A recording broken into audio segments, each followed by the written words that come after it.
Su mundo, nuestro mundo, está lleno de significado. Diners Club, tu mundo sin límites. Contrata un plan Movistar de $25 y disfruta 9 gigas para que navegues todo lo que quieras. Movistar, elige todo. Ahorrodetiempo.com y quédate con tiempo para esas cosas que también importan.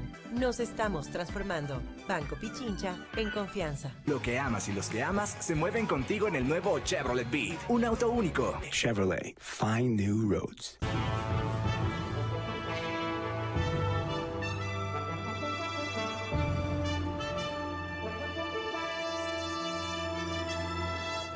Aquí da inicio el programa de opinión más influyente de la radio. Las emisoras Democracia M y XFM presentan la revista de opinión Democracia, con la conducción y dirección de Gonzalo Rosero. Nos maquillaron los datos, se los llevaron todo. Sin amilanarse, sin amilanarse. Este Ecuador amazónico, desde siempre y hasta siempre. ¡Viva la patria! Combatiremos la corrupción, la de ahora y la de ayer, y la que podría venir, la de dentro y la de afuera. La revista de opinión Democracia, los temas realmente relevantes, analizados con la visión crítica del periodismo libre. Da inicio la revista de opinión Democracia, el programa en el que usted cree. Comenzamos. Gonzalo Rosero, credibilidad incuestionable.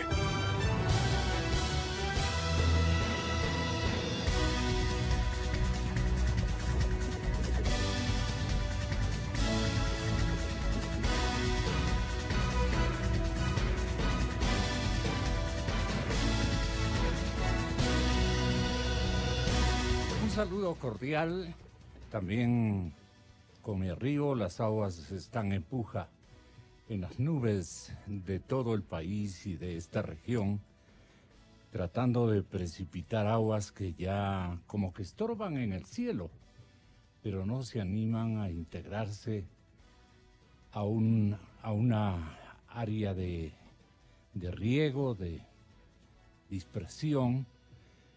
Y bueno, son necesidades que la madre naturaleza, nuestra compañera fiel, nos exige. Así es que el ambiente está con un frito bastante importante, especialmente en los barrios altos. La ciudad humedece y nosotros aspiramos a que las aguas vuelvan en términos que no refieran después circunstancias que produzcan paralización, Dios no quiera catástrofes, inundaciones y más daños, especialmente a las urbes, a los más pobres de cada una de las ciudades ecuatorianas, que son en todas partes las víctimas de un invierno tenaz.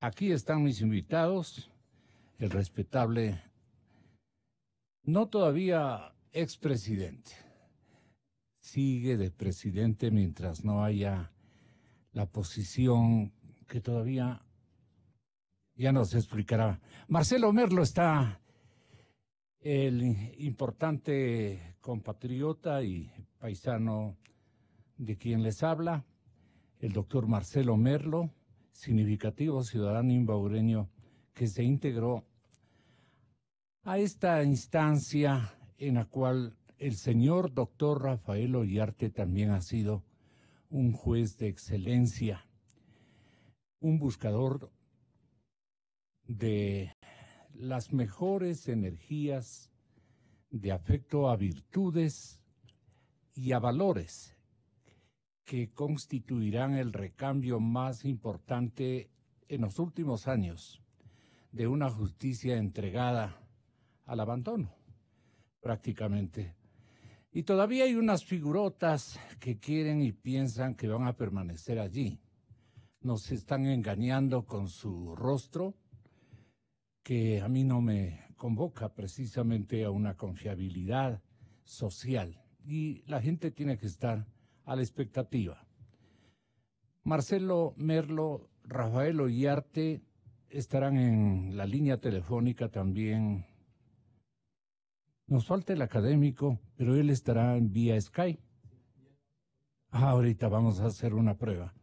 El doctor Farid Simón, desde la Universidad San Francisco, él es subdecano o decano de la Facultad de Ciencias Judiciales, de la Facultad de Jurisprudencia de la Universidad San Francisco. Y en la ciudad de Guayaquil, el expresidente de la Corte Suprema de Justicia, el señor doctor Carlos Solórzano Constantini. ¿Cuál es el camino que debe seguir la nueva Corte? El Consejo de la Judicatura.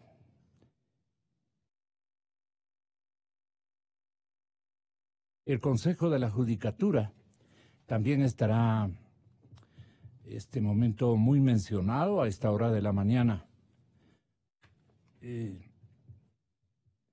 Había un libro que yo lo estuve revisando, que nos repartieron a los comunicadores sociales y más que todos los actores importantísimos que no soy yo. Nosotros somos facilitadores de una controversia conceptual y de recambio muy importante. Y por eso aquí mis invitados en el estudio y el que intervendrá por línea telefónica.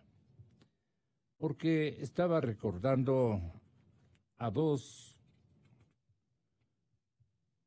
juristas que han analizado el proyecto de reformas a la Ley Orgánica del Sistema Nacional de Contratación Pública, y ellos eran Juanes, del doctor Juan Aguirre, el doctor Juan Francisco Díaz. Juan Aguirre Rivadeneira creo que está en el exterior, y Juan Francisco Díaz tenía una ocupación que mi colaborador Milton lo considera harto importante, así lo ha declarado, pues no, desde luego no es invento suyo. El organismo rector que emite las políticas y ejerce competencias regulatorias, señores oyentes, del Sistema de Servicio Nacional de Contratación Pública, que dejó configurado el sabio de la Grecia, el dictador de ese entonces, que vino con esta franquicia internacional y que ha determinado el fracaso económico y el fracaso institucional de muchos países de América Latina. Vean ustedes las circunstancias en que se encuentra al punto de elegir a un derechoso importantísimo como el señor Bolsonaro, que mucho favor puede salir haciendo al Brasil desquiciado en materia económica y asimismo con una institucionalidad bastante discutible. Y no vamos a fijarnos sino en su vecino hacia el norte, que es la nación venezolana. Qué mayor ejemplo, y este otro matrimonio que ejercita una dictadura imperdonable para Centroamérica después de tanto sufrimiento que ha pasado esa parte intermedia del continente americano. Pueblos que están en este momento huyendo de la pobreza, huyendo despavoridamente de la pobreza, señoras y señores, y son recibidos por ventaja en un gobierno medio parecido que va a constituir este nuevo gobernante de México, a la que no le auguro, querida la nación, a la que no le auguro mucho futuro. Pero puede que nos equivoquemos, ¿no? Y que con la experiencia que él esté este momento afianzando en lo del norte y lo del sur, digamos la distancia que hay, el país azteca mejore sus posibilidades, especialmente de apertura hacia inversiones, hacia proyectos productivos, que no venga el complejo de superioridad de la ideología izquierdista desmesurada, sin ningún plan frontal para atacar especialmente la pobreza, producto naturalmente de la falta de fe que tienen los inversionistas, a los cuales hay que estarles rogando y facilitando también muchísimas leyes que ellos exigen para poder llegar con sus capitales. Pero, en fin, este organismo rector que emite las políticas y ejerce competencia regulatoria es el famoso Sistema de Servicio Nacional de Contratación Pública. Se llama en siglas CERCOV. CERCOV. Actuando, además, de forma coordinada, la institucionalidad pública en materia de planificación, presupuesto, o sea, Servicio Nacional de Contratación Pública, CERCOV, actuando además de forma coordinada la institucionalidad pública en materia de planificación, presupuesto y control, las famosas EMPLADES, también creación del exministro de Finanzas y luego rápidamente presidente de la República, por una anuencia populista que dominó la región con malos resultados. En la norma legal que establece la pertenencia al sistema de los organismos de control, observamos que existen varios organismos que tienen competencia, como es la Contraloría General del Estado, que es el juez de cuentas, la Procuraduría General, que es el control legal que ejercita el Estado, la función de transparencia, miren la cantidad de instituciones que fundó el susodicho exmandatario, la función de transparencia y control social. Ustedes recuerdan que ponderaba de esta instancia. ¿Cuánto controlas? La Secretaría Nacional de Transparencia y Gestión, creada por el Ejecutivo y actualmente que se encuentra formando parte de la Secretaría Nacional de Gestión de la Política. La expedición de los actuales, los NCP,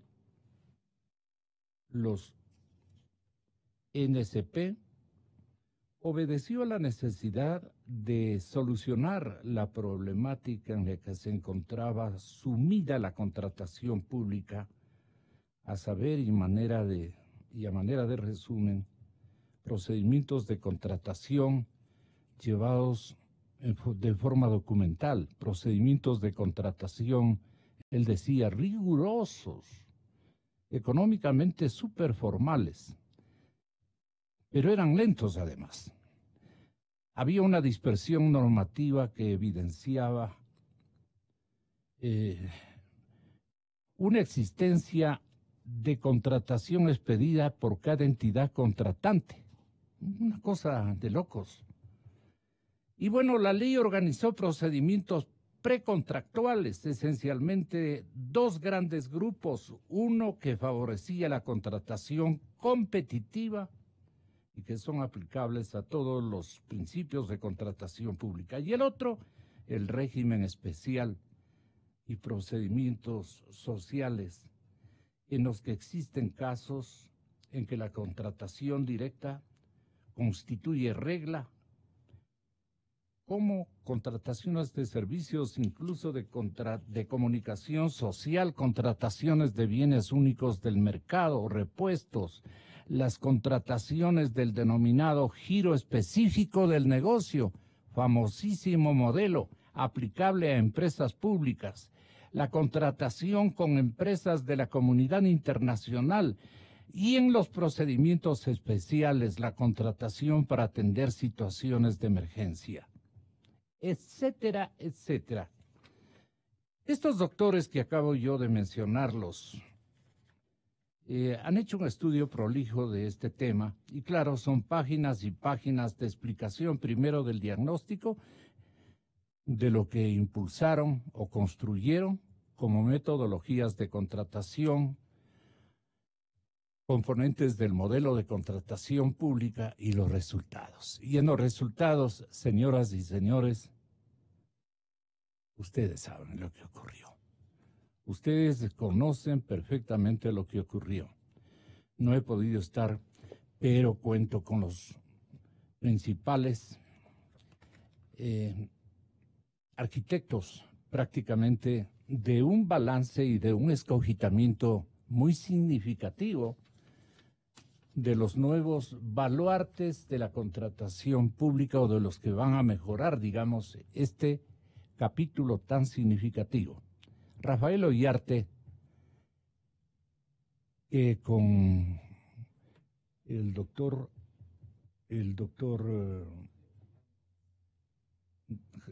Albán Gómez y también García, ¿cierto? El doctor Miguel García, no Miguel, Ramiro, ¿no?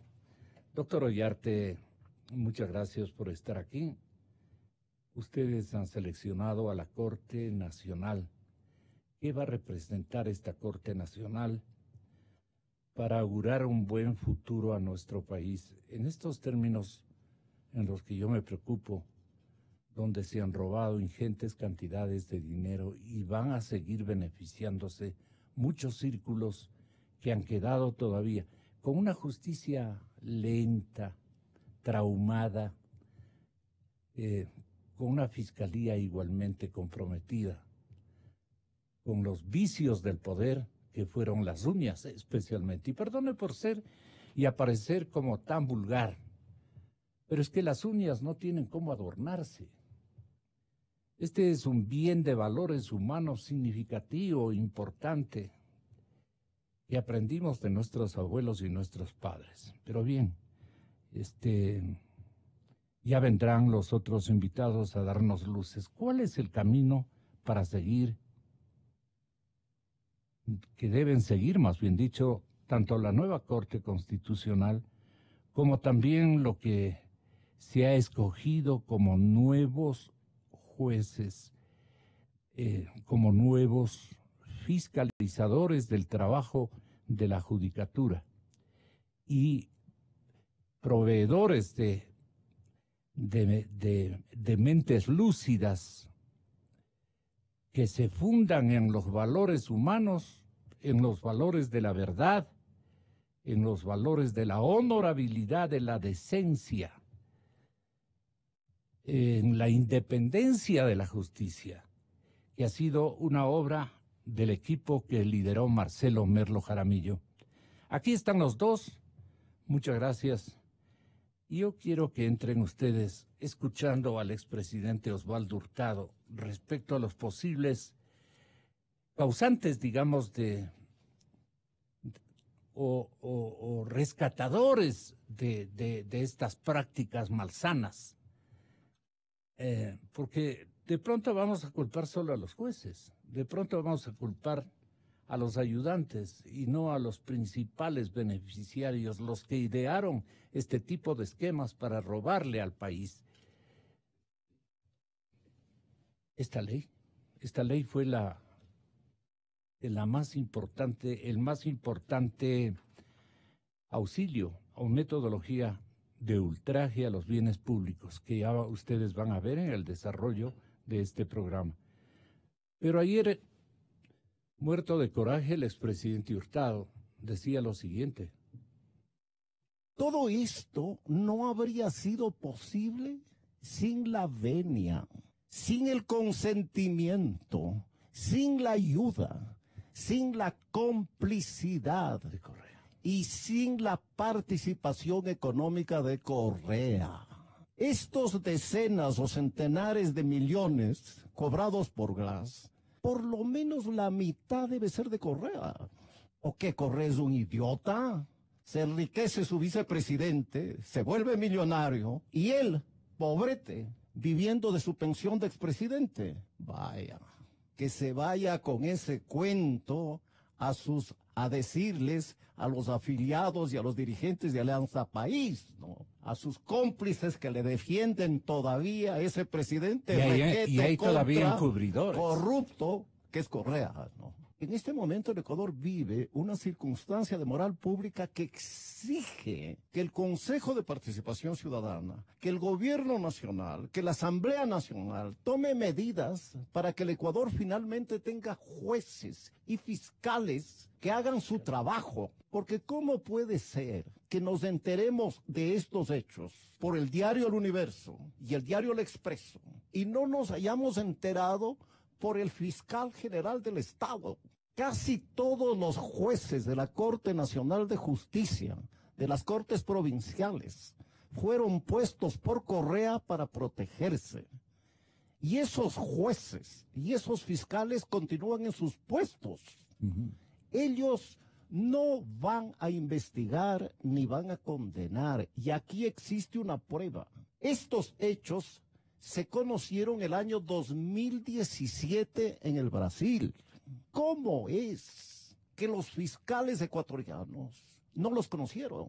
Y si los conocieron, ¿por qué no actuaron? Nos encontramos en el país frente a una emergencia nacional, una tragedia nacional en materia pública, en materia de moral pública.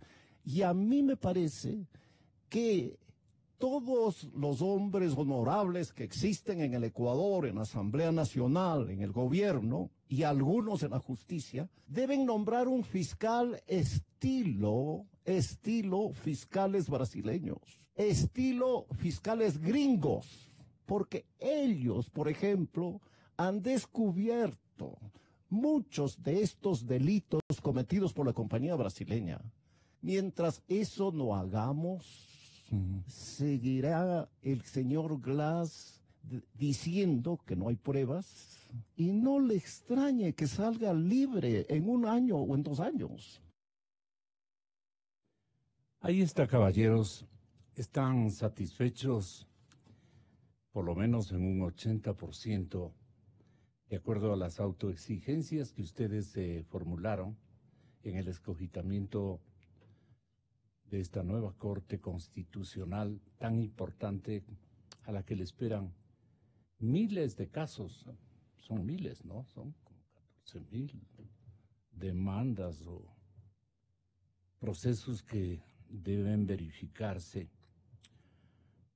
casi todos negativos al interés nacional. Y en el Consejo de la Judicatura, también el doctor Merlo nos va seguramente no a ponderar, pero a mostrarse satisfecho de lo que se ha podido escoger. Faltaron muchos cuadros jurídicos que no participaron, ¿no? Y es porque también la tarea resultará complicada. Meta ahí la mano, consiga 1,000 enemigos, 2,000 enemigos por cada negociado. Estas nuevas figuras van a examinar. Ahí está, doctor Ollarte, le agradecemos a nombre de todos los ciudadanos por el empeño que con sus compañeros tuvieron para hacer la selección de la nueva Corte Constitucional. ¿Cómo le califica esta Corte, doctor? Con la relatividad que hay que responsabilizarse en la calificación, pues, ¿no? Se hizo lo que se pudo, dirá el doctor Ollarte. Buenos días, don Gonzalo, qué placer estar con usted, con don Marcelo Merlo, con don Farid Simón y con don Carlos Solórzano y con toda la audiencia de Radio Democracia. Y en primer lugar, contento de volver a la casa luego de estos meses. Le hemos echado de menos, pero usted es tan delicado que dijo no. No, hay una prohibición legal nomás. Ah, también sí, funcionaba sí, aquello. Sí, por supuesto. Sí. Bueno, el tema de la Corte sí fue un asunto en su momento complejo, complicado, básicamente por la expectativa legítima que tiene la ciudadanía de contar al fin con una Corte Constitucional respetable, ¿no? Integrada con gente conocedora y decente. Eso era lo que exigía y exige la ciudadanía ecuatoriana. Y ciertamente dentro de la comisión, en donde tuve el honor de participar con don Ernesto Albán, don Alberto Ray, el doctor García Falconi y, por supuesto, no debo dejar de mencionar la labor decisiva que tuvo dentro de la comisión la doctora Vanessa Aguirre. Yo creo que sin ella hubiese sido imposible realizar el trabajo que se hizo. Hay que reconocer a la gente cuando la gente hace cosas buenas, importantes y se la juega, ¿no?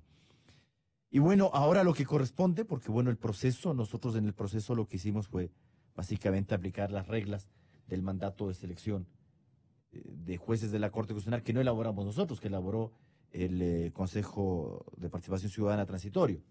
Y esas son las normas a las cuales nos sometimos. independientemente de que algunas nos parecieran buenas o malas, porque toda obra humana, como las reglas, son perfectibles. Y tuvimos unos candidatos que nos entregaron las funciones del Estado. Y afortunadamente, para nosotros y para la ciudadanía, dentro de esas listas que nos entregaron tanto el presidente de la República como la legislatura, dije la legislatura porque nos mandó listas, y la función de transparencia, bueno, hemos tenido la fortuna de poder escoger, porque de donde no hay no se saca nomás. Y nosotros sí hemos podido tener a quienes escoger. A algunos no les ha gustado, naturalmente. Claro. El concurso ha sido exigente, no solamente a la hora de evaluar los méritos, las discusiones que tuvimos al interior de la comisión sobre el valor de ciertos títulos, sobre ciertas funciones que desempeñaban los candidatos, pero básicamente las pruebas fueron decisivas y fueron pruebas complicadas. Y comentábamos también al interior de la comisión que tal vez eso fue lo que hizo que pareciera que había gente que no tenía puntajes adecuados, porque claro, en el Ecuador, acostumbrados 10 años de los 105 sobre 100, recuerde que hubo un caso increíble de un ex contralor que tuvo 105 sobre 100, perdóneme, eso es impresentable. ¿En la plata nomás. que se llevó? Pues no. Yo no sé si eso estará replicándose en los colegios y en las universidades, de que hay que regalar notas. Porque yo he escuchado por ahí que han dicho, ¿cómo es posible que mejor? Anda, siéntate tú y da la prueba nomás, pues. Porque además la prueba escrita fue terriblemente compleja. Y básicamente fue un tema de sorpresa, ¿no? Porque tal vez la gente, los postulantes, no se esperaban esa clase de prueba. 3 casos con preguntas directas, complicadas, con temas enrevesados. Sí, así fue. Y en la evaluación oral tampoco hemos sido cariñosos, ¿no? El afán de ser simpáticos ahí no creo que se haya presentado, por lo menos por parte de la mayoría de los comisionados. Y no por descortesía, sino porque había que poner ese rumbo, ¿no? Yo sé que hay Ese gente, estilo. yo no sé cómo estará el tema de la educación hoy día, de que tomar pruebas es poco menos que una falta de respeto y que alguien le hace un favor a quien rindiendo un examen. Nadie está obligado tampoco. Nadie está obligado. Sí, es un tema complicado, es un tema complejo. Bueno, pero ojo, yo sí quiero hacer presente un tema, y lo sabemos todos, y entiendo que lo saben los nuevos integrantes de la Corte Constitucional. Las cortes y tribunales no se legitiman por el sistema de designación. Pero si nosotros hemos usado el mismo sistema de designación que se usaba antes, pues, con el que salió la Corte presidida por el señor Pazmiño, por el señor, ya ni me acuerdo cómo se llama la última presidenta de la Corte, la cervecera. Efectivamente, y compañía. Ya. Hemos utilizado el mismo sistema. Lo que pasa es que los sistemas son eso. Y usted puede aplicar bien el sistema o hacer la desgracia que había ocurrido antes. Bueno, pero las cortes y tribunales no se legitiman por el sistema de designación. Hay miles de sistemas de designación, todos más malos que unos. Alguien decía que no hay peor sistema de designación de una corte o un tribunal que el que tenemos cada uno en su propio país. Porque a nadie le contenta el sistema de designación, y está bien, los sistemas de designación no son perfectos. Si las cortes tampoco se legitiman por los sistemas de designación. Es decir, no es que uno dice, ya está legitimada porque se tomaron pruebas y fue difícil y esto y el otro. Y estos tipos fueron complicados y algo más. No. Una corte se legitima en el ejercicio del cargo con el fundamento de sus fallos. Que usted obre aplicando el principio de igualdad.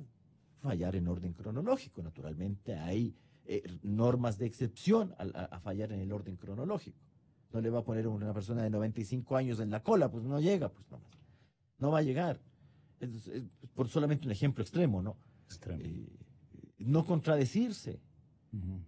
Claro, yo entiendo que, estoy seguro, que los 9 miembros titulares de la Constitucional tienen conciencia de dónde se han metido, porque, vea, usted lo ha dicho, miles de causas represadas.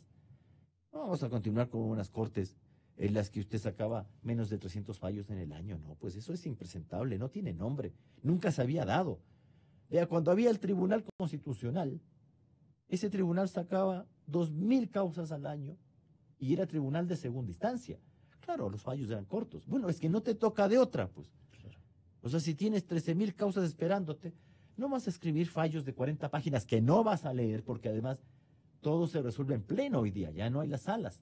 Me refiero a las salas que toman decisiones, salvo la de admisión. Ahora, lo que denominaba Correa mentes lúcidas, a los que exhibían otro tipo de mentes más bien adversas a la lucidez.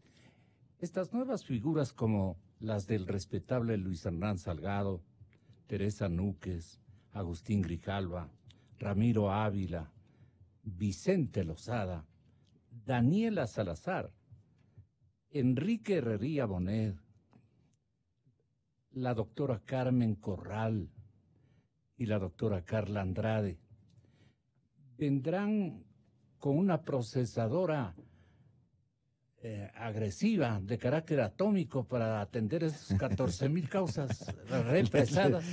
Vea, les toca. Lamentablemente es así. Yo sé que la gente, y es normal y es muy humano que tú te sientas bien de que tienes un cargo importante, porque además ha sido, yo insisto, muy exigente. Y han tenido además otros concursantes que han sido buenos también y que han quedado en el banco de elegibles. Pues que así es el cuento, ¿no? Claro. Pero bueno, una cosa es que te festejes y otra cosa es que, bueno, el festejo tiene que ser corto porque hay que ponerse a trabajar. Pero vea los nombres que usted ha mencionado. Sí. No ha salido cualquier hueco, pues no es que la gente no los conoce. No es gente que sale de un oscuro rincón y cuando culmina la magistratura volverán a ese oscuro rincón. Yo debo decir a la ciudadanía, y lo hemos sabido siempre, hemos tenido bastantes integraciones de tribunales y cortes constitucionales desde el año 1997. Sobresalientes en unos casos. Sí, pero esa no ha sido la regla, ¿no? La regla, especialmente con la lamentablemente Corte, ha sido la excepción. ¿Y de dónde salió? Los méritos. Y luego de que acabó la magistratura, ¿y a dónde fue a parar? Pues, o sea, volviste al mismo lugar oscuro del que saliste. ¿Qué estás haciendo? Es decir, no tuviste vida antes. Tu única vida ha sido, soy miembro de la Corte Constitucional y te has sentido estupendo. Pero esa cosa se acaba, pues. Y luego, bueno, ese es el resultado. ¿Dónde estás? ¿Qué haces? ¿Has escrito algo? ¿Ejerces la profesión? ¿Tienes alguna cátedra? ¿O estás por ahí buscando algún puestito, alguna cosita? Porque claro, es que eso es. Y eso no puede darse. Vea, la persona que ingresa a la corte ingresa con su nombre, ingresa con su prestigio y tiene que cuidar su nombre y su prestigio. A eso va. Y ojo, cuando digo cuidar su nombre y su prestigio no es hacer un juez medroso, pues. Porque si usted se ha metido en una corte constitucional, las cortes constitucionales tienen, además, por así decirlo, no encuentro otra palabra, tal vez no sea la adecuada, un defecto. Hay casos en los cuales usted decida lo que decida, le van a caer a palos. Porque hay temas que son polémicos. Y recuerde que la Corte Constitucional es un tribunal que además de revisar fallos, juzga la política. Y cuando usted juzga la política, usted tal vez como miembro de la Corte sea bien juzgado o mal juzgado. Y lo van a criticar. Y si no tiene, naturalmente, la capacidad psicológica de aguantar lo que se le viene, bueno. Otra cosa es lo que nos pasó con la Corte Cervecera, que usted ya ni criticaba el contenido de los fallos porque el contenido de los fallos era nulo, era la arbitrariedad absoluta, y además de otras mañas, asquerosidades, que supongo yo, que ya que tenemos Contralor, independientemente del proyecto del Tribunal de Cuentas, esos temas se van a revisar, pues, bonito. Porque usted ha estado primero recibiendo sueldo público, no para sentarse ahí a tontorronear, pues, lo que ha ocurrido. Porque si usted me dice que la Corte saca 300 casos al año como sentencias, ¿cuántas por juez? Vea que ha tenido un cuerpo asesor bastante grande, y es otra cosa. Porque cuando había los tribunales constitucionales, cada juez en determinado momento, a partir del año 2000, tuvo un asesor por juez, antes eran menos. Ahora tiene un cuerpo interesante, y uno dice, bueno, pero ¿por dónde está la cosa de que no te salen las cuestiones? Bueno, pero es que también puedes tener mucha voluntad, tal vez. Yo dudo que haya habido voluntad, porque lo que hubo fue desidia, brutal desidia en esas cortes. Pero bueno, tal vez tú hayas tenido voluntad de hacer algo. Pero si no sabes, no puedes. Perdón, si usted me pasa un problema de física pura, yo me voy a quedar viendo la hoja y no voy a poder resolver nada, por más buena voluntad que tenga. Porque la ignorancia no te permite, pues tampoco, hacer mayor cosa.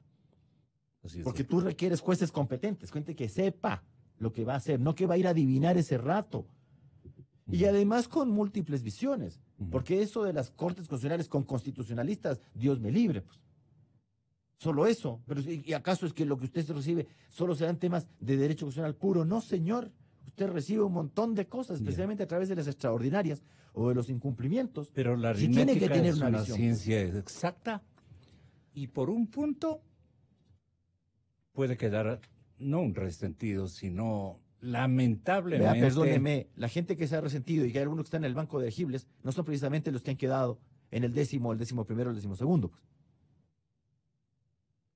Están muy abajo. Pero pues, claro, pues. Y como ya no había más, bueno, ahí te tocó en el banco de elegibles. Ahora, estás en el banco de elegibles, ponte a estudiar, pues ya. Porque te puede llegar, pues, vea, eso de que yo tengo derecho al cargo, la ciudadanía tiene derecho a tener jueces que sepan nomás, pues. ¿Y qué acaso alguien le está haciendo un favor a alguien aquí? No. Si la ciudadanía y está en la Constitución y los tratados internacionales, jueces competentes, independientes e imparciales. Eso. Nada más que eso. Mire qué fácil decirlo, pero qué complicado lograrlo. Entonces la Corte tiene que legitimarse. No es que, ay, qué bonito, les han designado en un concurso brutal y listo. No. Hay que legitimarse. Porque deslegitimarse es bien fácil. Es bien fácil. Legitimarse es complicadísimo. Y yo creo que, además ahí hay dos personas. Y deslegitimarse es muy fácil, dice. Pero vea, usted tiene ahí a dos personas que ya ejercieron la magistratura constitucional, Hernán Salgado y Enrique Herrería. Ya la han ejercido, saben lo que es eso. No es que no han probado esta cuestión. Sí saben lo que es. Y especialmente en el caso de Hernán Salgado, sí saben lo que es recibir una corte con casos rezagados, pues y un montón. Y sí saben que para hacer eso hay que saber mandar, pues. Y hay que tener un buen cuerpo asesor. Sí saben, pues. No es que aquí les cogen curva. Y hay otra cosa que hay que entender. Hay cosas que se tienen que ir aprendiendo. Nadie nace sabiendo hacer una sentencia. Y qué bueno, salen empatados en géneros, ¿no? Vea, y no se aplicó cuota de género por si acaso, ¿eh? Eso sí debo por eso digo. No se ha aplicado ninguna discriminación positiva, acción afirmativa o cosa por el estilo. ¿Eso qué confirma?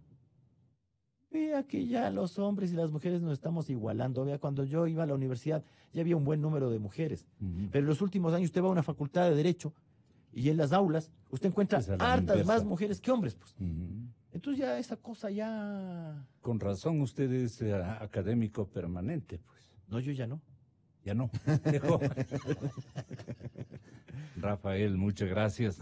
Y usted, doctor Merlo, coméntenos su tarea, que le agradezco, la felicito, primero porque queremos que sea un galardón a su carrera, que es la satisfacción que sentirá también nuestra provincia.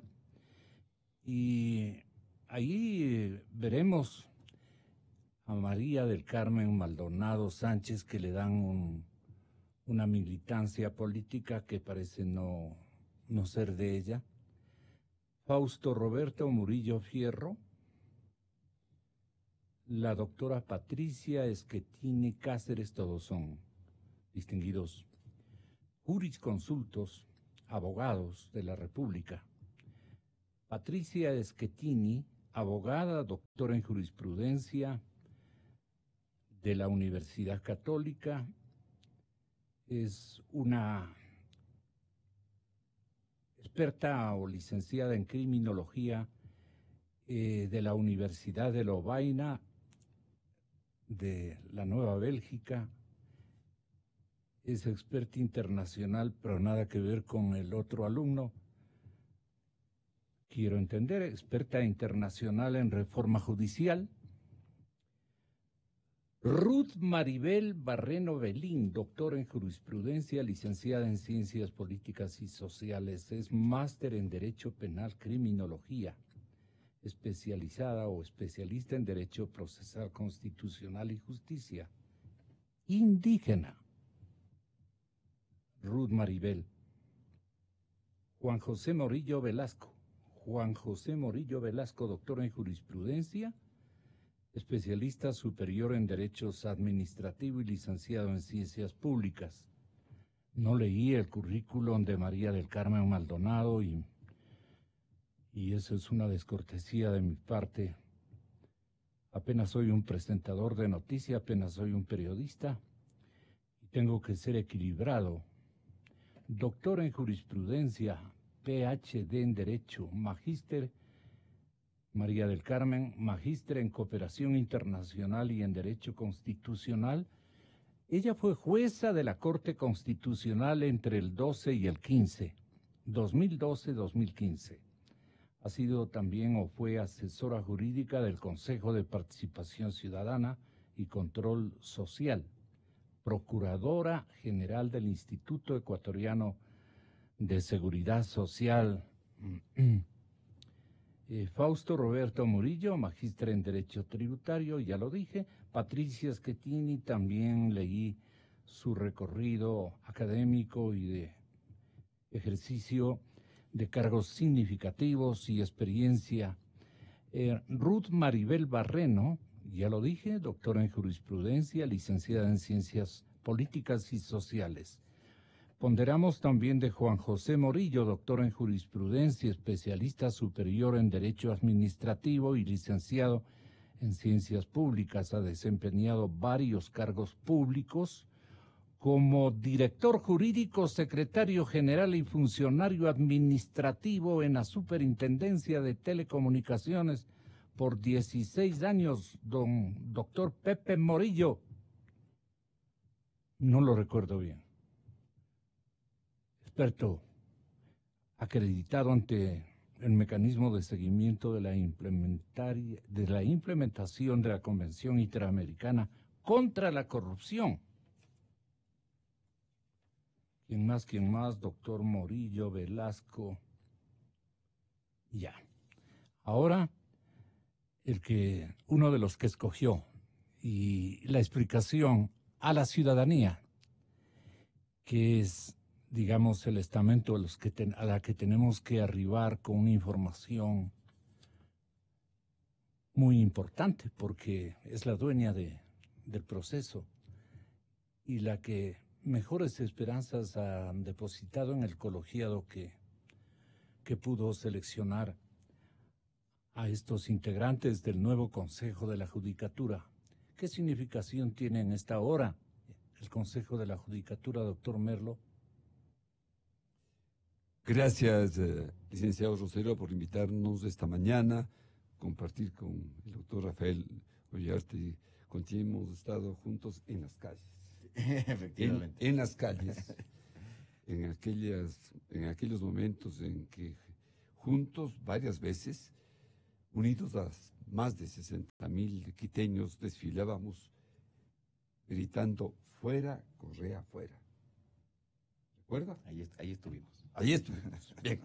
Y desde luego, pues aquí en Radio Democracia, que se ha convertido en el foro más importante del país. Muchas gracias, doctor. Porque por aquí desfilan diariamente los ecuatorianos que tienen el legítimo derecho de ejercer su libertad de expresión, porque tienen su libertad de pensamiento.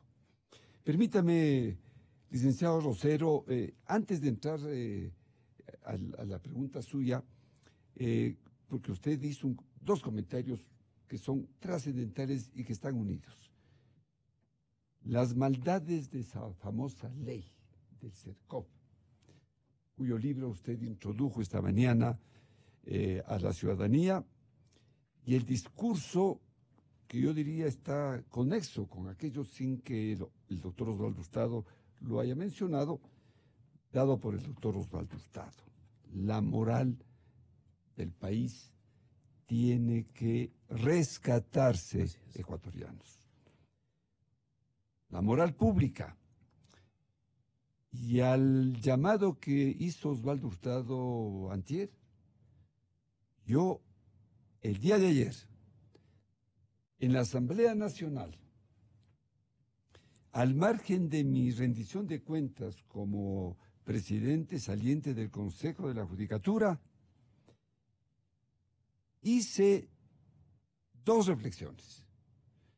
Y más aún, comprometí a la presidenta de la Asamblea, porque esto está ligado con lo que pide Osvaldo Hurtado, a que de inmediato, me permitía hacer un llamado público, exhorte al gobierno nacional que tome varias medidas para, de alguna manera, poner un basta ya a la forma como se ha robado y se sigue robando en este país. El licenciado Rosero aquí desde hace años dice, bueno, ¿cómo nos devuelven los 35,000? Alguna vez Rafael decía 60,000 millones de dólares que nos han robado. Yo insisto en algo que alguna vez lo dijimos, pero que quizás pasó muy rápidamente, pero este momento hay que tomar decisiones. 2 medidas urgentísimas de ecuatorianos. El testaferrismo. El testaferrismo es la perversa forma como se lava lo que se ha robado a los ecuatorianos. Porque nadie deposita el dinero en su cuenta. El expresidente Rafael Correa dice, yo no tengo nada. Evidentemente, en sus cuentas no habrá nada. Y así en general, hablo desde la cabeza. ¿Cómo opera el testaferrismo este momento en el Ecuador desde hace rato? Es muy sencillo. ¿Y quiénes son los actores? Los que roban en el monto que sea. ¿Dónde guardan? Buscan un testaferro. El testaferro puede ser un pariente en X grados de consanguinidad o afinidad, un amigo, un vecino, cualquiera. Puede ser el jefe de un taller mecánico que de repente cambia sus instalaciones, que eran pequeñas, y ahora pues tiene una gran infraestructura. El que robó le da a él el dinero. Le da a él el dinero. Dice, a ver, vamos a hacer una sociedad. Yo lo entrego $500,000, $1,000,000, y aquí se va a montar un taller muy moderno. Y como yo le estoy entregando este monto, usted me va a entregar cada mes tal cantidad. Además está respaldado por una letra de cambio. Ya. Muy bien. ¿Cuál es la solución, licenciado Rosero? Otro modelo para mayores cantidades. En el exterior, ¿qué ha ocurrido de lo que usted conozca y naturalmente su comisión? Bueno, este no ha sido un tema de la Consejería. Pero deben haber discutido. Claro. En la Comisión Anticorrupción de la que... A eso me refiero. Sí. En el exterior el tema es más difícil de advertir, pero tiene que aquí primeramente demostrarse que ha habido sobreprecios. Es que los robos, para entender el fenómeno, todo lo que se ha robado pasó por contratación pública dentro del país. Por eso está esa perversa ley. Todo lo que se robó pasó a través de una contratación pública. Fueron contratos públicos los que dieron lugar a que la refinería de Esmeraldas, que debía costar su modernización, sus arreglos, primero se dijo 300 millones, después 500 millones, y terminó costando 2.200 millones, y más aún, para que el arreglo sea total, terminará costando 2.700 millones. Esa diferencia se dio a través de contratos. Entonces, alguien firmó los contratos, alguien hizo las recepciones, los cheques salieron de alguna manera por allí. Y cuando se trata de contratos firmados con empresas extranjeras, también hay un mecanismo por el cual se puede hacer el seguimiento. Bien, entonces, el testaferrismo aquí se ha radicado en... Pero es un universo gigantesco. Claro. Hoteles, establecimientos comerciales, establecimientos automotrices, patios de autos. Pero lo grande debe estar en el exterior, doctor. Yo diría que es mitad, o tal vez más está aquí. Más.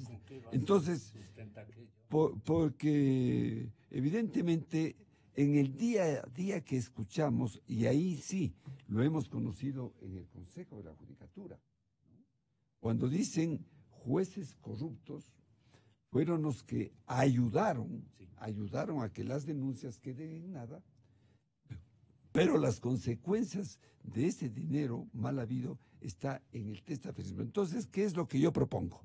Así de sencillo. el patrimonio mayor a $100,000. La base a este momento de la declaración anual patrimonial juramentada, que no causa impuestos, es de $417,000. Baje a $100,000. Con veeduría ciudadana. Todos los ecuatorianos que tienen un capital mayor a $100,000 deben hacer una declaración juramentada patrimonial.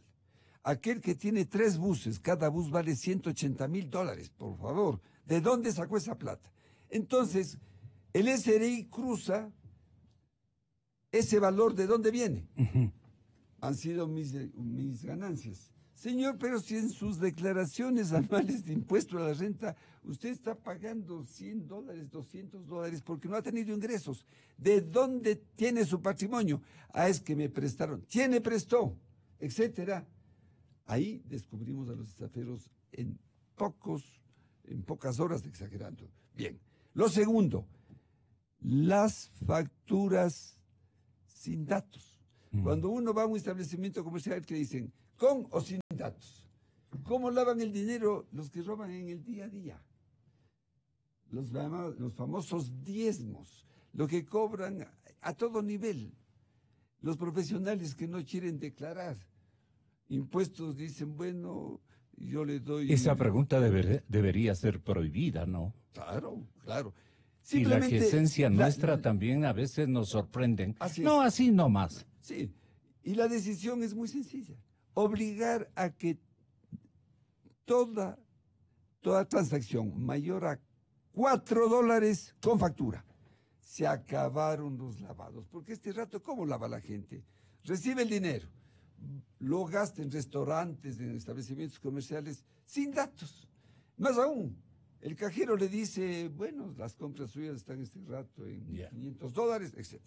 Eso hemos propuesto y quiero este momento públicamente adherirme a que una de las formas de recuperar la moral pública es acabando con estas prácticas. ¿Cuál es el camino que debe seguir la nueva Corte Constitucional y el Consejo de la Judicatura para buscar y encontrar la independencia de la justicia? Pregunta para el académico Farid Simons desde la Universidad San Francisco vía Skype.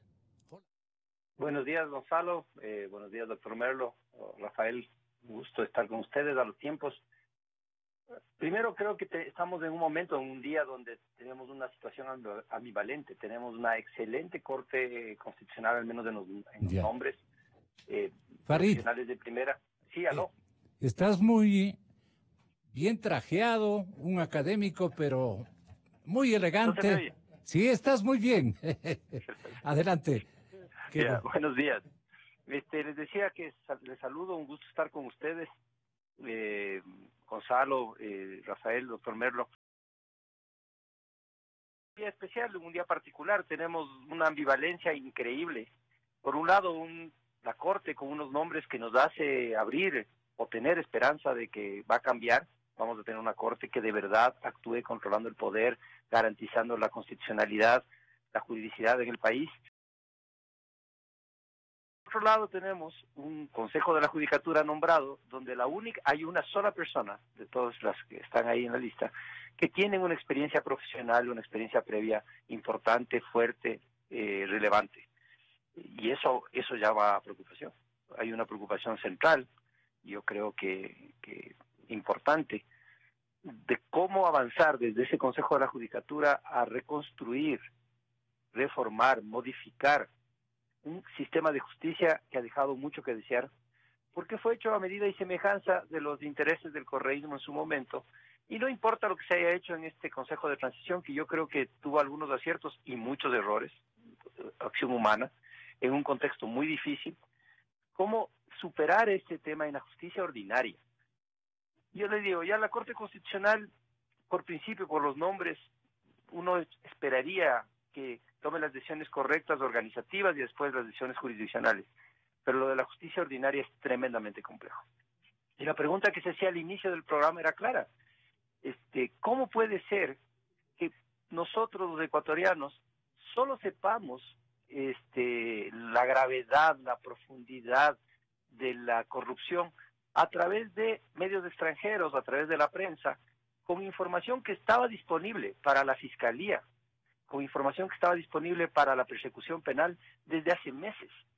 Y cada vez se vayan agregando piezas de este rompecabezas complejo desde otro lado y no veamos reacciones locales, no veamos una respuesta local.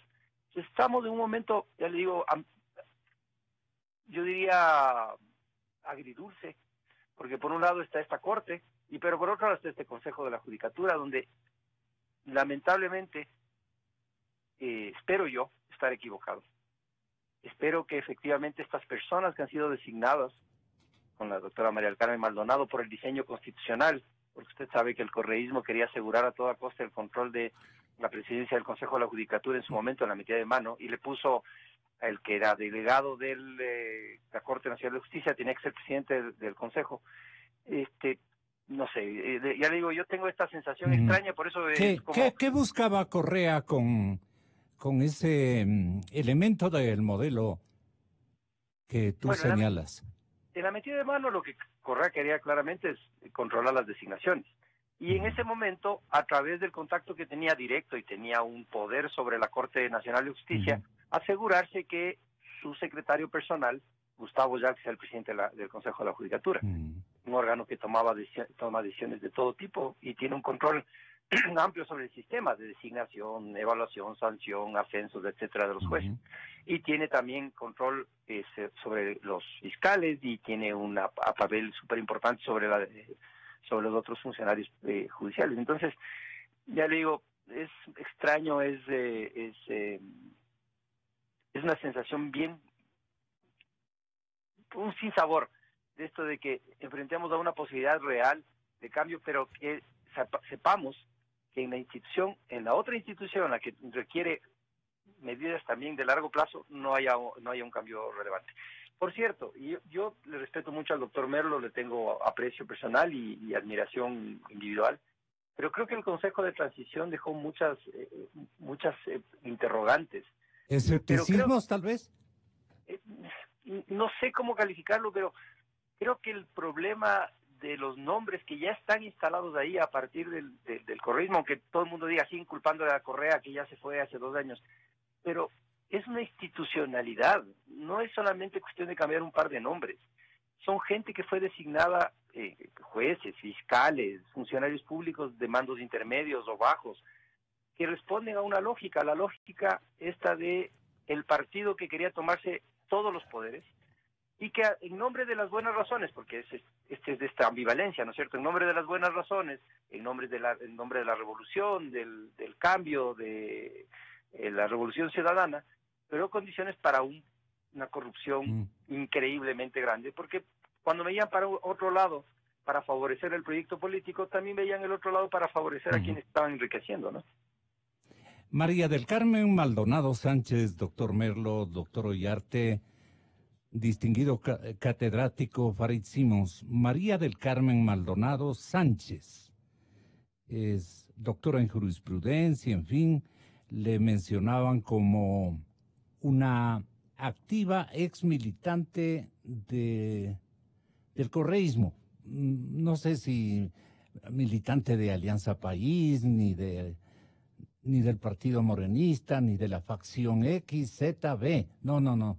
Le estaban mencionando y ella se encargó de esclarecer, no sé si lo logró, pero María del Carmen Maldonado señalaba lo siguiente ayer. María del Carmen, doctora, bienvenida.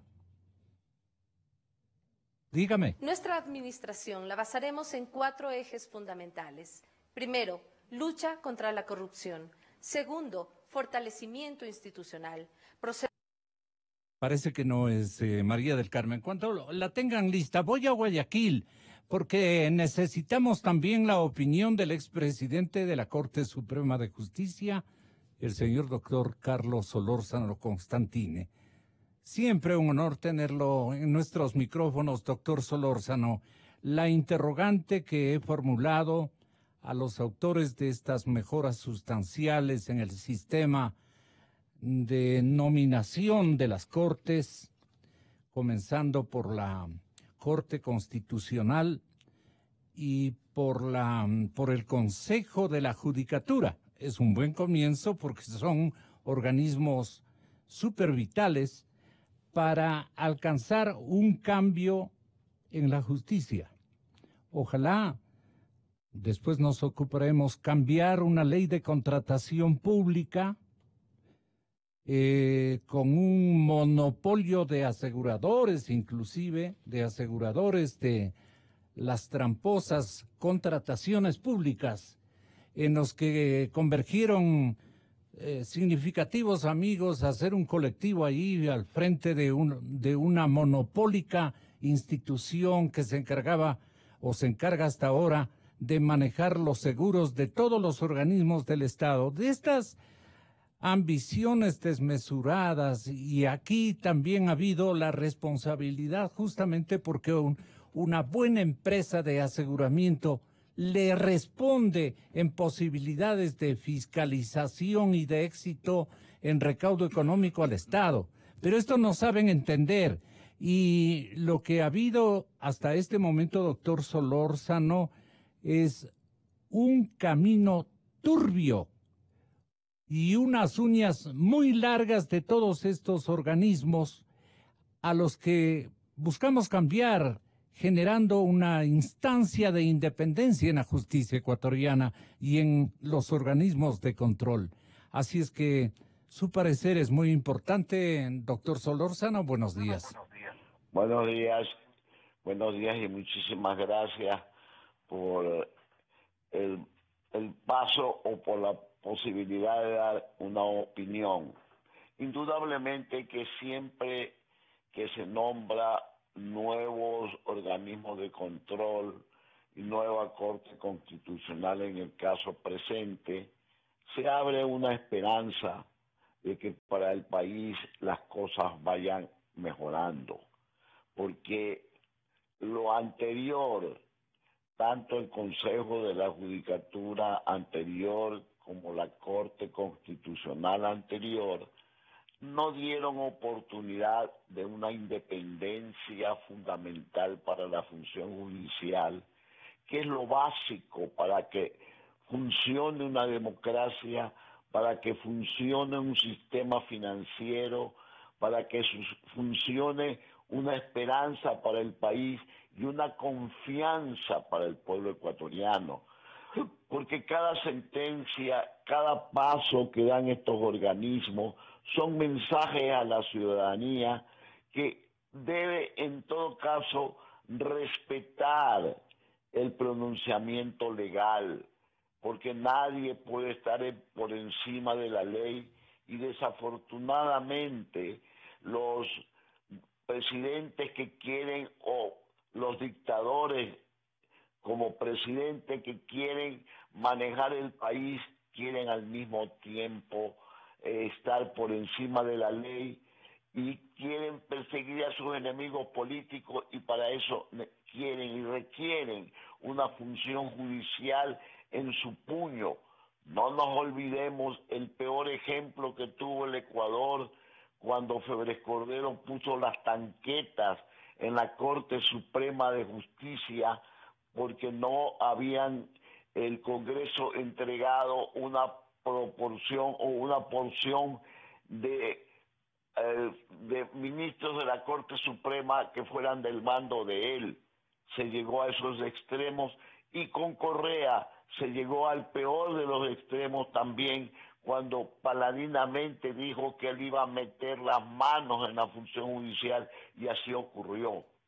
Ojalá que la Corte Constitucional no se convierta en la cuarta instancia, no se convierta en la Corte cervecera y ojalá que el Consejo de la Judicatura dé independencia a los jueces. Cada juez debe de tener independencia para poderse pronunciar, porque cada pronunciamiento siguen siendo mensajes al pueblo ecuatoriano. El pueblo ecuatoriano está descreído realmente, no confía en la administración de justicia, porque en cosas pequeñas vemos que hay veces toman un delincuente preso, delincuente de baja categoría, pero ha salido 20, 30 veces fuera de las cárceles, significa que los jueces han aflojado fácilmente a esos delincuentes.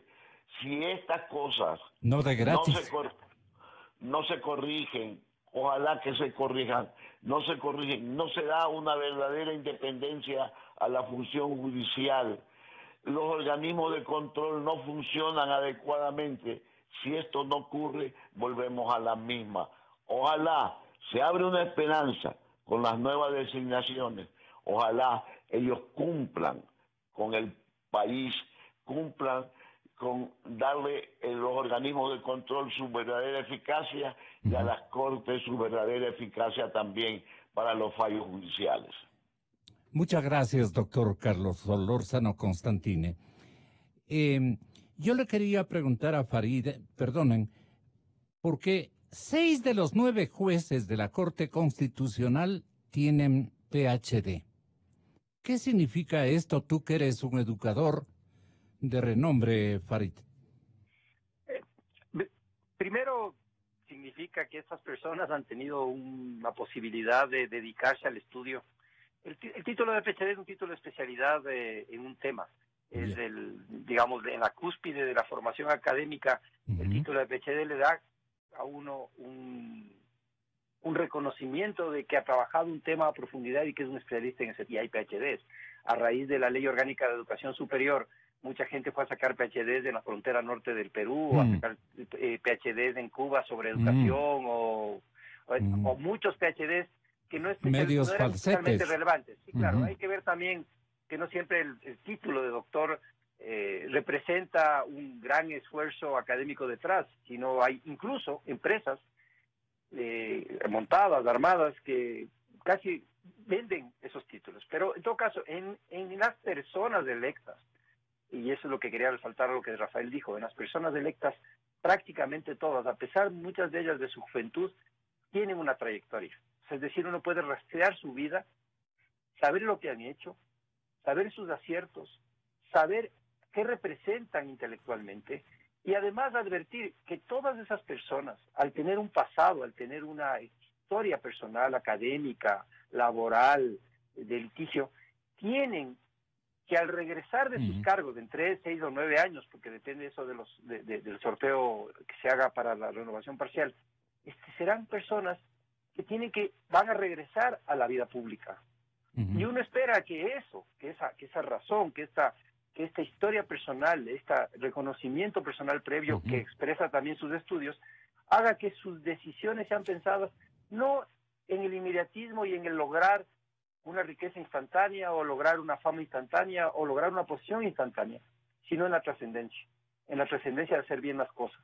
Y yo creo que una de las cosas más importantes que tenía el país que recuperar, porque el correísmo lo que hizo es encumbrar a gente que no tenía cero historia, que su historia personal empezaba con el nombramiento del cargo público y que su mérito más grande era la correspondencia al proyecto político.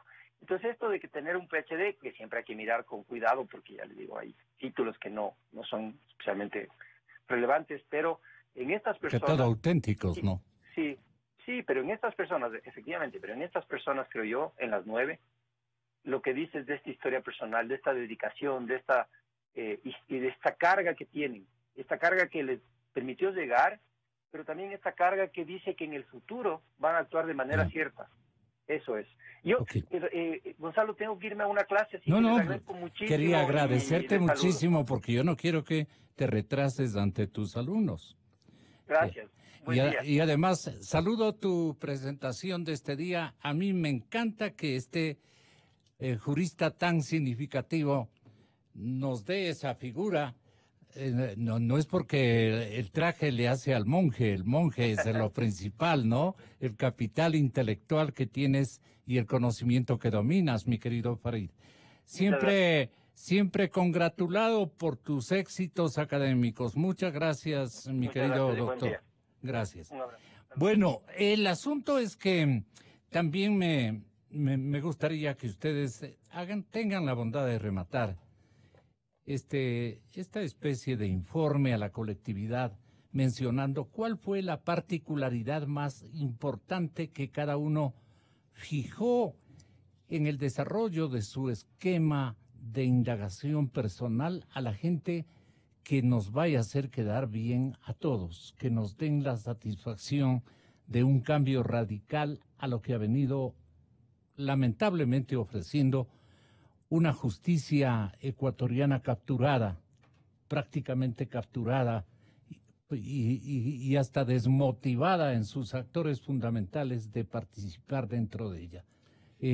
Tal vez tenga la bondad de... A ver. Consejo de la Judicatura. ¿Cuál fue el elemento fundamental que usted escogió? El aspecto más importante se refiere precisamente a lo que han señalado nuestros contertulios. Correa metió la mano en la justicia. Al siguiente día de llegar nosotros, como Consejo de la Judicatura Transitorio, quitamos la mano de la política en la justicia. ¿Por qué? ¿Qué mecanismos se utilizó en tiempo de Correa para meter la mano en la justicia? El Pleno del Consejo de la Judicatura absorbió una atribución que no la tenía.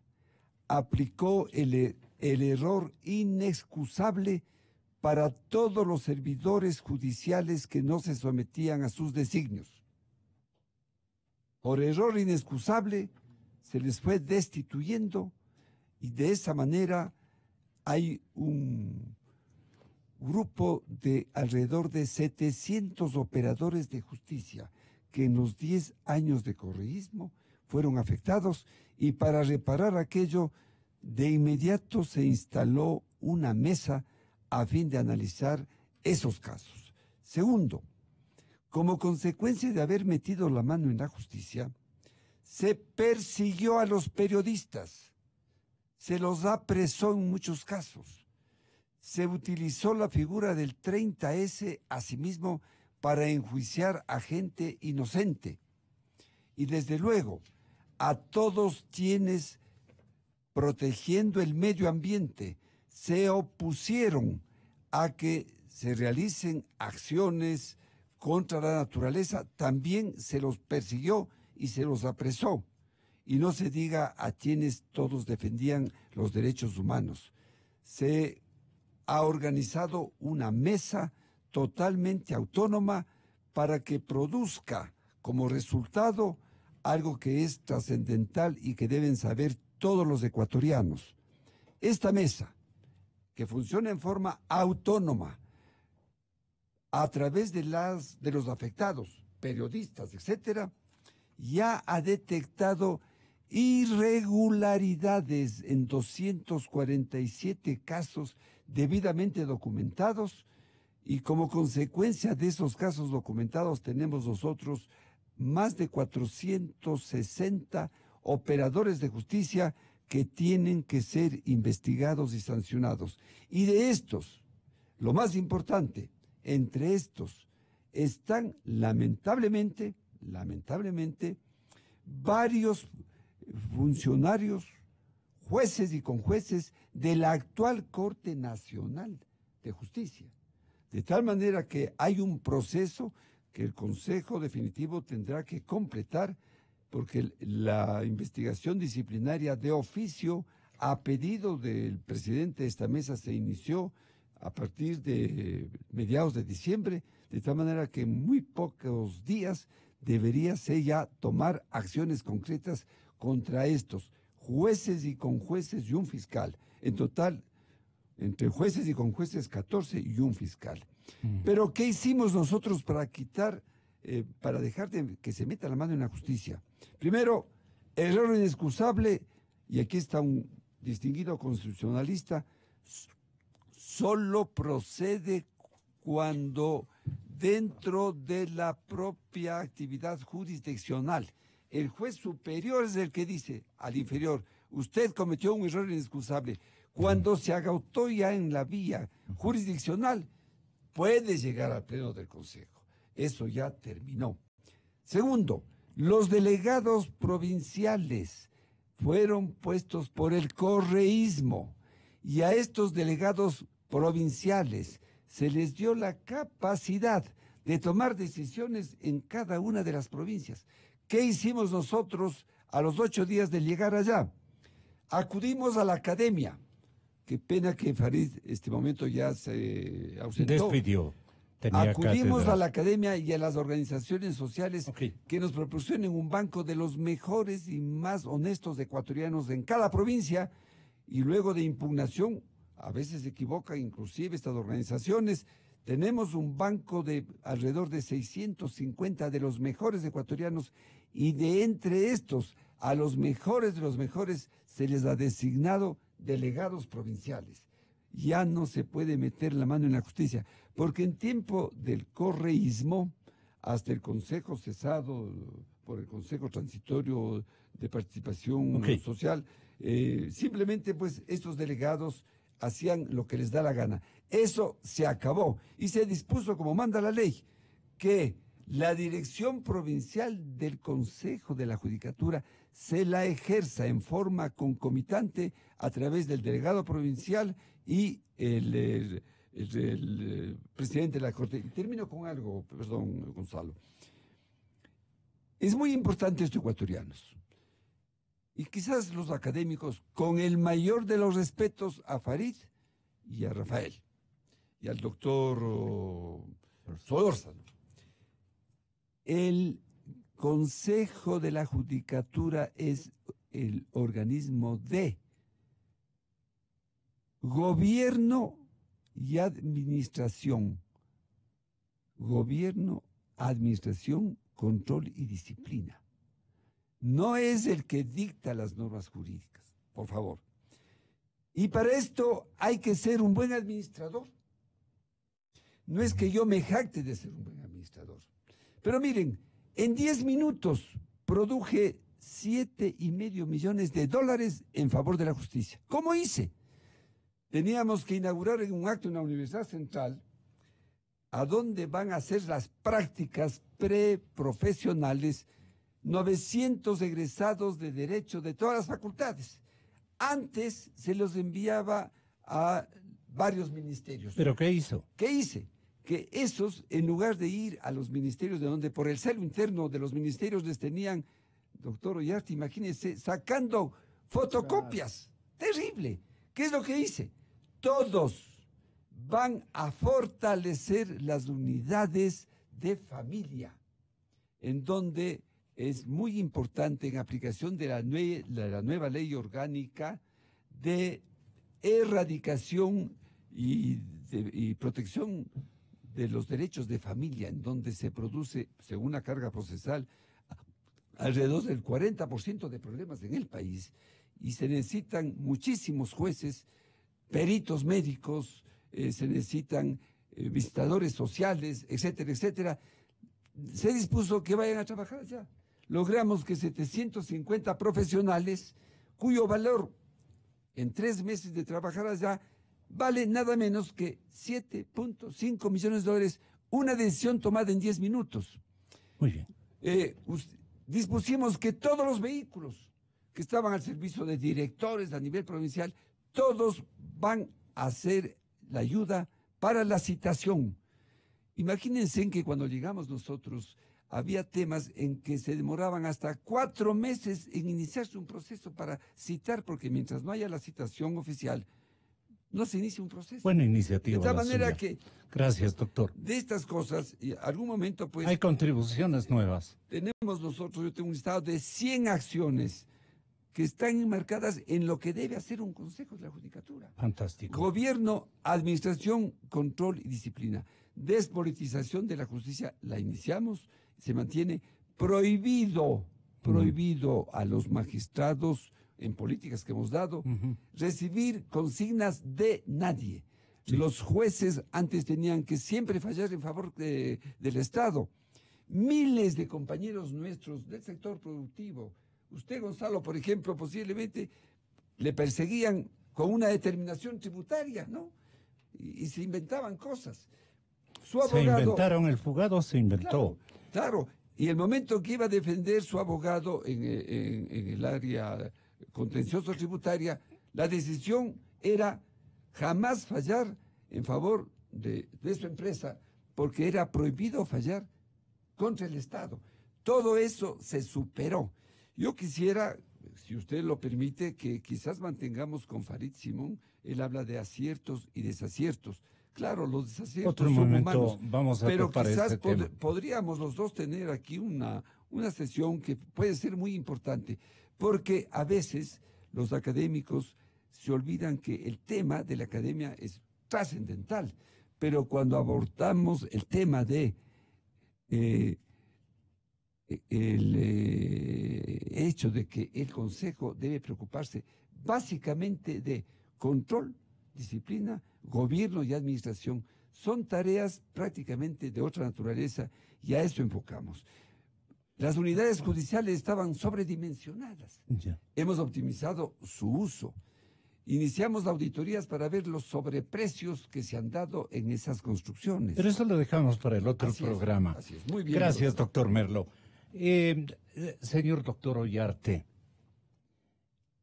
el profesor universitario Santiago Basabe recordaba lo que nos decía en el siglo, cuando recién queríamos ser una sociedad más o menos convencional al resto que ya habitaba en Europa y en otros continentes, que los ecuatorianos somos hombres raros y únicos, que dormimos tranquilos en medio de crujientes volcanes, que vivimos pobres en medio de incomparables riquezas y que nos alegramos con música triste.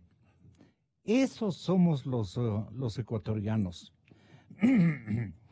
No nos detenemos, no obstante. Y no conviene que retrocedamos, no obstante. Ya mirando los nuevos vocales, dice Basabe, del órgano rector de la justicia ordinaria, tenemos alcanzamos nuevamente optimismo por lo que vamos a hacer en este campo.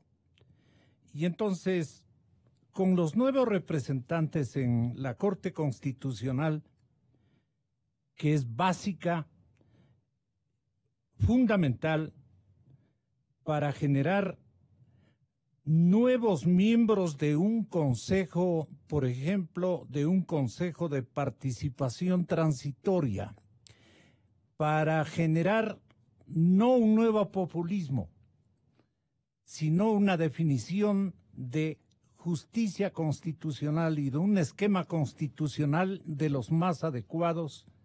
Yo creo que abrigamos esperanzas de que el Ecuador cambiará. Doctor Ollarte, muchas gracias por su trabajo y algún elemento que le quedó en pendiente. Solo indicar que la nueva Corte Constitucional, a diferencia del nuevo Consejo de la Judicatura, o sea, tienen problemas distintos, ¿no? Y curiosamente, el problema del nuevo Consejo de la Judicatura es que tal vez no sea, por la forma como se ha integrado, un órgano respecto al cual la ciudadanía tenga mayor confianza. Y en cambio, el tema de la Corte sí te genera, claro, lo contrario, sentimiento de... Pero es un problema. Porque una cosa es que la gente desconfíe de ti y luego tú demuestres que lo haces bien, y otra cosa es que la gente confíe en ti y que haya una sobreexpectativa a la cual tienes que responder. Entonces, el problema de la Corte hoy día es, aparte del número de causas, porque tienen un montón de causas que tienen que resolver, es la sobreexpectativa ciudadana respecto de esas funciones. Y hay que tomar en cuenta que, bueno, en la Corte hay un funcionariado, y hay que decirlo, los funcionarios que no resistieron lo que ahí vieron se fueron, otros compartieron esos vicios, y también hay los que se hicieron de la vista gorda. Y mire, y respecto de las cortes anteriores, esto no hay que dejar pasar. Si usted deja pasar lo que ocurrió, es la promoción a que vuelva a ocurrir. Aquí, usted ve en la Asamblea se está debatiendo el tema de agravar las penas. Vea si el problema, yo soy derechista. Yo sí creo en la imposición dura de la pena. Pero si usted me amenaza con la imposición de penas en un Código Integral Penal que no se aplica, porque ni se investiga, y se investiga, no se procesa, y si se procesa, no se condena. Y si Queden se condena, palabras. Bueno, sí, ponme pena de muerte, arrastramiento, lo que usted sea, si usted tiene la certeza de que eso no va a ocurrir, por más de que esté ahí, Póngale nomás. es la promoción a que usted siga delinquiendo. Eso es lo que pasa. Y lo que ha ocurrido en el Ecuador con las instituciones públicas es eso. Usted llega, esta es mi hacienda, yo hago lo que quiero, yo soy el... Bueno, pero afortunadamente creo que tenemos en la Corte Constitucional gente con prestigio, gente que tiene, como dice Farid, un pasado y que sabe que los cargos son efímeros, que son eso y que son una responsabilidad. Pero hace falta endurecer las penas sin llegar a iniciativas. Aplique lo que tiene primero. Y luego como el señor Héctor Yepes, el asambleísta Héctor Yepes. Pero no va a lograr mucho con eso. Que propone cadena perpetua y castración química en casos de violación, mire usted. Vea, doctor, el Ecuador es, perdone que lo diga así, una nación en la cual los índices de delitos sexuales son altísimos. Asómese nomás a la policía judicial, lamentablemente un día viernes, y va a haber niñitas con uniforme. Ahí. Es brutal, es brutal. Pero si aquí los que hablan de derechos humanos, los propietarios de los derechos humanos promovieron la amnistía de un violador de una niña de 12 años. Yo de eso no me olvido ni la paso. Ni la paso. Y esa gente son los defensores de los derechos humanos para los que yo quiero, en las condiciones que yo quiero y cuando a mí se me da la real gana. Muy bien, estoy de acuerdo con usted. Entonces, si eso sigue pasando, póngame las penas que sea, pues igual ahí están. Y en el ánimo de respaldar la propuesta de Rafael, Gonzalo, es muy importante que... Pero de Rafael Ollarte. Sí, de Rafael Ollarte, por favor, disculpe. Ni remotamente compararlo. Por Dios, es que comparar el cielo con la tierra. No sean malos. Bueno, en todo caso, precisamente por eso, nosotros hemos hecho un esfuerzo sobrehumano, Gonzalo, sobrehumano, para que este tipo de delitos, usted bien lo señala, que ocurren en una forma increíble, sean de inmediato investigados en estas nuevas unidades en donde el protocolo está hecho para que llaman a la policía, llevan a la víctima y en ese instante se le atiende, porque no hay peor cosa, la revictimización, como era antes. No, esto es más de 3 días, entonces va al sistema penal, sorteo, juez.